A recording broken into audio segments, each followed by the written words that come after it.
வணக்கம். திசைகளின் 5 மணி செய்திகள். STPM 2025 தேர்வு முடிவுகள் ஜூன் 18 வெளியீடு. முகநூலில் அதிகாரப்பூர்வ அறிவிப்பு. 2025 ஆண்டிற்கான STPM தேர்வு முடிவுகள் வரும் ஜூன் 18 வெளியிடப்படும் என்று மலேசிய தேர்வு கழகம் அறிவித்துள்ளது. மாணவர்கள் ஜூன் 18 காலை 11 மணி முதல் தங்களின் குறுஞ்செய்தி மூலமாக முடிவுகளை தெரிந்து கொள்ளலாம். அதற்கு STPM இடைவெளி மைகார்ட் எண் இடைவெளி தேர்வு சுட்டு எண் என டைப் செய்து 15888 என்ற எண்ணுக்கு அனுப்ப வேண்டும் என்றும் அல்லது அன்று காலை 11:30 மணி முதல் stpm.mpm.edu.my/stpmk என்ற இணையதளம் வழியாகவும் தங்களின் தேர்வு முடிவுகளை சரிபார்த்துக் கொள்ளலாம் என்றும் தேர்வு கழகம் அதன் முகநூல் பக்கத்தில் தெரிவித்துள்ளது. அடுத்த தலைமுறையினரிடம் நேர்மையை வளர்ப்பதற்கான முயற்சிகளின் ஒரு பகுதியாக பள்ளிகளில் மலேசிய ஊழல் தடுப்பு ஆணையமான SPRM-இன் இளம் படை பிரிவு முன்னோடி திட்டம் விரைவில் தொடங்கப்படவுள்ளது. இந்த திட்டம் நாடு முழுவதும் விரிவுபடுத்தப்படுவதற்கு முன்பு முதற்கட்டமாக தேர்ந்தெடுக்கப்பட்ட பள்ளிகளில் படிப்படியாக தொடங்கப்படும் என்று SPRM-இன் தலைமை ஆணையர் அப்துல் ஹலீம் அமான் தெரிவித்துள்ளார். அதன்படி இந்த முன்னோடி திட்டம் முதலில் கில்லான் பள்ளத்தாக்கு மற்றும் திரங்கானுவில் உள்ள ஒவ்வொரு பள்ளியில் தொடங்கப்பட்டு பின்னர் மற்ற மாநிலங்களுக்கும் விரிவுபடுத்தப்படும் என்றும் இந்த முயற்சியில் சபா மற்றும் சரவா மாநிலங்களும் முக்கிய பங்காளிகளாக மாறுவதற்கான வாய்ப்புகள் உள்ளதாகவும் அவர் குறிப்பிட்டுள்ளார். இளம் வயதிலிருந்தே வழங்கப்படும் கல்வியும் விழிப்புணர்வும் ஊழலை எதிர்க்கும் ஒரு தலைமுறையை உருவாக்குவதற்கு மிக முக்கியமானது என்பதால் நிதி நெருக்கடி மற்றும் பொருளாதார நிச்சயமற்ற நிலைகளுக்கு மத்தியிலும் இத்தகைய முயற்சிகள் தொடர வேண்டும் என்று அவர் வலியுறுத்தியுள்ளார். மேலும் ஊழல் தடுப்பு விழிப்புணர்வு திட்டங்களை அதிகளவில் நடத்துவதற்கு கல்வி நிறுவனங்கள் மற்றும் நிறுவனங்களுடன் தங்களின் முக்கிய கூட்டுறவை விரிவுபடுத்துமாறு SPRM-இன் மாநில கிளைகளையும் அப்துல் ஹலீம் கேட்டுக் கொண்டுள்ளார்.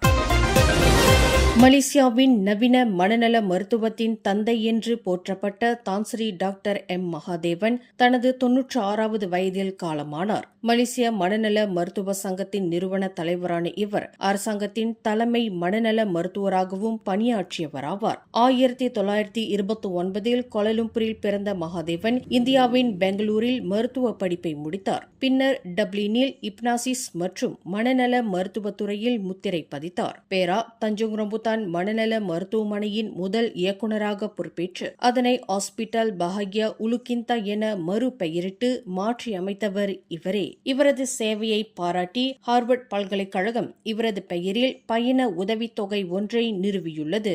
மறைந்த டாக்டர் மகாதேவனுக்கு அம்பாங் உக்காய் ஐட்ஸ் இல்லத்தில் இன்று மற்றும் நாளை பொதுமக்கள் அஞ்சலி செலுத்தலாம். இறுதி சடங்குகள் வரும் வியாழக்கிழமை காலை 9:30 மணிக்கு அவரது இல்லத்தில் நடைபெற்று மதியம் 12 மணிக்கு கோலாலம்பூர் செந்தூல் இந்து மைதானத்தில் உடல் தகனம் செய்யப்படும்.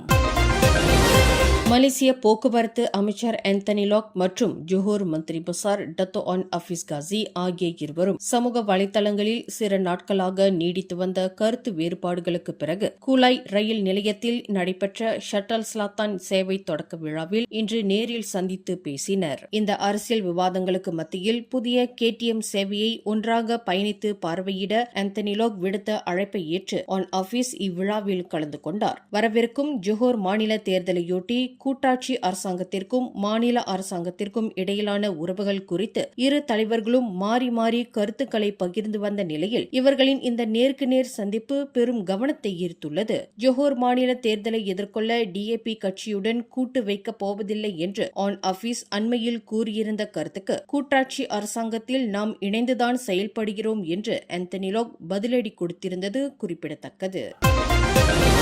தொழிலாளர் பாதுகாப்பு திட்டங்களின் விரிவுபடுத்தலுக்கு பிறகு நாட்டின் சமூக பாதுகாப்பு கோரிக்கைகள் 200% வரை அதிகரிக்க வாய்ப்புள்ளதாக மனிதவள அமைச்சர் டத்தோ ஸ்ரீ ரமணன் ராமகிருஷ்ணன் தெரிவித்துள்ளார். லிண்டோங் 24 மணி நேரம் திட்டம், கீக் பணியாளர் சட்டம் மற்றும் பயணிகள் திட்டம் ஆகியவற்றின் அமலாக்கத்தால் இந்த உயர்வு ஏற்படும் என்பதால் மேம்பட்ட மறுவாழ்வு சேவைகளின் தேவையும் அதிகரித்துள்ளது என்று அமைச்சர் ரமணன் குறிப்பிட்டார். இப்போ பண்டார் மேரு ராயாவில் உள்ள சுல்தான் நஸ்ரி ஷா மறுவாழ்வு மையத்தின் திறப்பு விழாவில் அமைச்சர் இதனை தெரிவித்தார். பேரா சுல்தான் நஸ்ரின் முய்சுடின் ஷா அவர்களால் அதிகாரப்பூர்வமாக திறந்து வைக்கப்பட்ட இந்த மையம் தென்கிழக்கு ஆசியாவிலேயே மிகப்பெரிய மறுவாழ்வு வசதியாகும். மேலும் உலகிலேயே அதிக எண்ணிக்கையிலான ஜப்பானின் சைபர்டைன் ரோபோட்டிக் கருவிகளை கொண்ட மையமாகவும் இது திகழ்கிறது.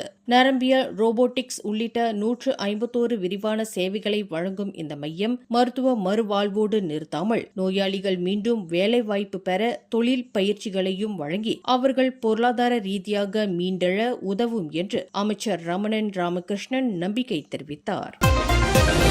அதிகாரத்தை தவறாக பயன்படுத்தி 98.27 மில்லியன் ரிங்கேட் ஊழல் செய்ததாக 158 குற்றச்சாட்டுகளின் கீழ் மலேசிய இக்ராம் அமைப்பின் உலுஸ்லாங்கூர் கிளையின் முன்னாள் தலைமை செயல்முறை அதிகாரி மீது செஷன்ஸ் நீதிமன்றத்தில் குற்றம் சாட்டப்பட்டுள்ளது. கடந்த 2021 ஜனவரி 6 முதல் 2025 ஆகஸ்ட் 6 தேதி வரையிலான காலகட்டத்தில் ரவாங் புக்கிட் பெருந்தோங்கில் உள்ள இக்ராம் அமைப்பின் அலுவலகத்தில் இக்குற்றங்கள் நடைபெற்றதாக கூறப்படுகிறது.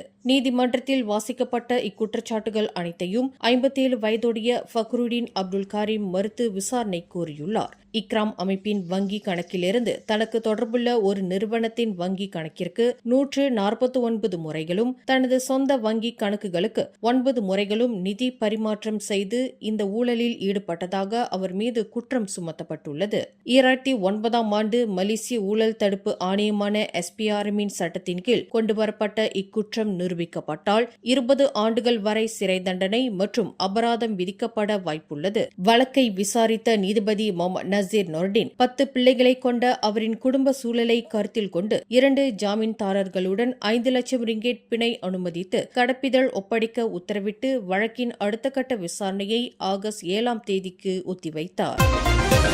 த்ரூன் ஹோபர்ட் முகாமில் இன்று செவ்வாய்க்கிழமை நடைபெற்ற பயிற்சியின் போது குண்டு வெடித்ததில் 2 ராணுவ வீரர்கள் உயிரிழந்தனர். இச்சம்பவம் குறித்து மதியம் 12:30 மணியளவில் தங்களுக்கு தொடக்க தகவல் கிடைத்துள்ளதாக கொலமுடா மாவட்ட போலீஸ் தலைவர் உதவி ஆணையர் ஹயான் ரம்லான் உறுதிப்படுத்தியுள்ளார். எனினும் இந்த விபத்து குறித்த கூடுதல் விவரங்கள் இன்னும் விசாரணையில் இருப்பதாக அவர் தெரிவித்துள்ளார்.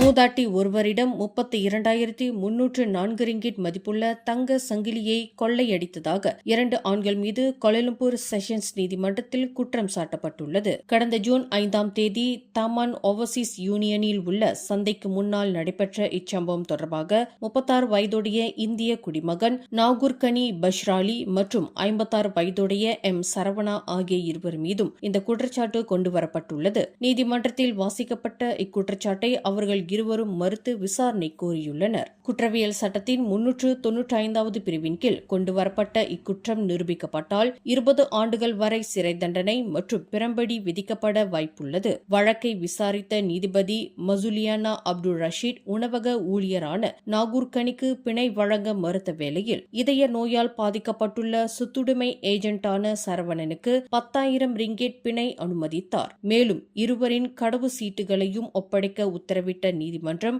வழக்கின் அடுத்த கட்ட விசாரணைக்கு ஜூலை 8 தேதிக்கு ஒத்திவைத்தது. மேலும் செய்திகளை தெரிந்து கொள்ள கீழே இருக்கும் பெல் பட்டனை அழுத்துங்கள். உங்கள் மகிழ்ச்சியை வெளிப்படுத்த லைக் மற்றும் ஷேர் செய்யுங்கள். தொடர்ந்து திசைகளோடு இணைந்திருக்க சப்ஸ்கிரைப் செய்யுங்கள்.